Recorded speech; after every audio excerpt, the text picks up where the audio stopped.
My name is Michael Embrey. My job in the Air Force, I was a musician arranger for the United States Air Force Band and Drum and Bugle Corps. The band, there are a variety of bands. There are what we call a post band or bass band, and then there's a premier band, and there were two premier bands, one in Washington, D.C. The second one was the United States Air Force Academy. I was assigned to the Academy in two functions. Number one, as a musician for the Air Force, and secondary as a backup unit, support unit for the Air Force Academy. And because we were one of those premier units and the Drum and Bugle Corps, we were to memorize over 40 songs. So we were playing a variety of everything from show tunes to marches, primarily marches, but we did a lot of show tunes, we did a lot of contemporary music, new music. We also had to know select songs, like one occasion we had the Vice President of South Vietnam attend the Air Force Academy, and we had to learn their national anthem, which was an extreme challenge because it's in parallel force. It's very, very disharmonic as far as sound. Well, we practiced every day. That was part of our function. Every morning, if we weren't on a duty call or performance, we would have rehearsals. We would rehearse new music, or we would revamp new music. And we had new musicians coming in and out all the time, so we would have to have a full rehearsal to get them to be part of the ensemble. But then we would be going to do a special event, and on many occasions they would request a selection or a special song. We would have to learn that song.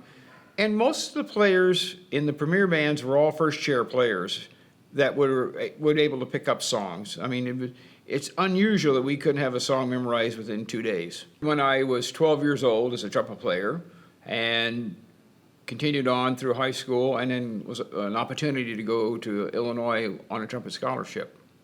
And after attending University of Illinois on a trumpet scholarship, I realized that I needed to make more money, so I left college to get extra credit in community college, and Uncle Sam says, well, you cannot do that. If you do that, we're going to draft you. And I thought to myself, I don't think I really want to chase a gun around as an Army guy. So I had an uncle who was actually in the United States Air Force, and he encouraged me to go into the Air Force.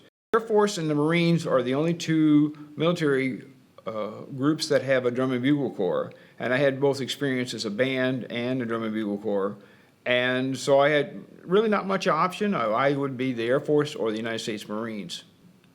As with anything, you spend 4 years, and the discipline that you learn.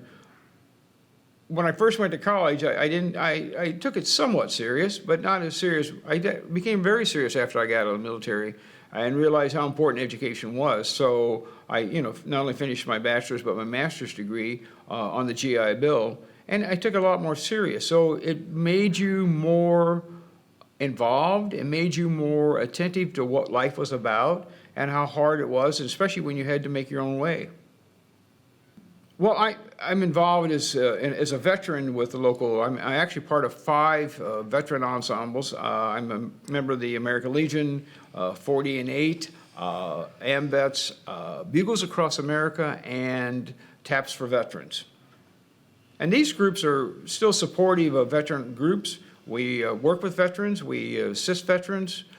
We also perform at military funerals. So we're quite active in our own community. One of the things that I'm kind of proud of, I've played taps at military funerals or civic events over 1,000 times.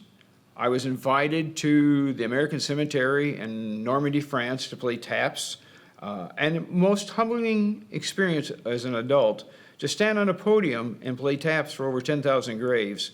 It made you understand what that whole battle was about, and thinking that on one day, 9,000 young men lost their lives in defense of our country.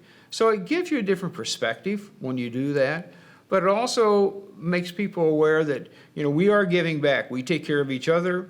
We are supportive. I know coming up here in the next few weeks, a variety of us veterans will be donating our time to Habitat for Humanity to help build a house.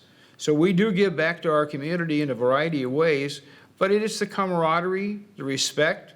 We make fun of each other, and there's no question. The Air Force makes fun of the Navy makes fun of the Army makes fun of the Marines, and we all make fun of the Coast Guard, and we all laugh about the Coast Guard. And I always say, tongue-in-cheek, we don't have a lot of Coast Guard people here in DeKalb County because there's not much coast except guarding the Kishwaukee River, and I don't think that's a big priority for the Coast Guard. But in one breath, we give each other a little razz every now and then. The next breath, we are brothers in arms of supporting each other.